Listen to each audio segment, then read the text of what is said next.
Vamos falar agora sobre medições.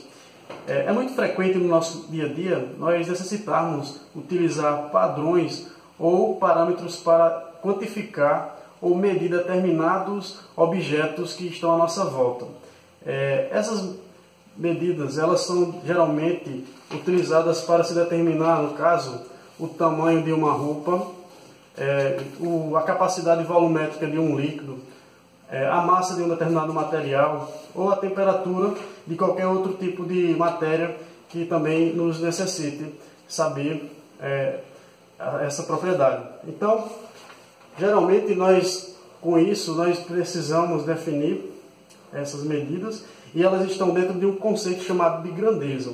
Mas não é grandeza relacionada a tamanho de menor ou maior, pequeno ou grande, e sim a grandeza física ou química em questão.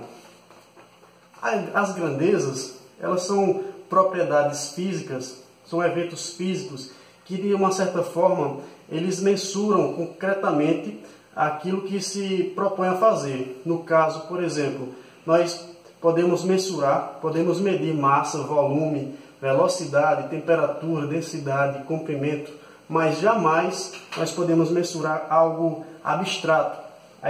Por exemplo, aqui, da beleza, amizade, amor, caráter, entre outros.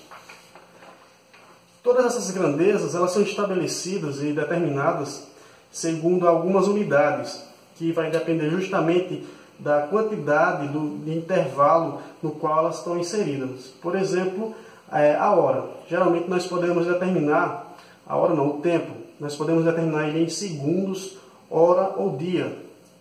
A questão da massa, nós podemos determinar ela em quilograma, tonelada, grama, entre outras unidades do tipo para se determinar a massa. E também para o comprimento, no caso nós podemos utilizar para definir medidas menores que só vão estar estabelecidas de acordo com o tamanho.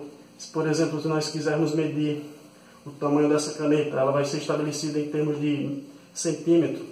Já vai ter outros materiais que nós temos que determinar por meio de metro e outros ainda por meio de quilômetro. Enfim,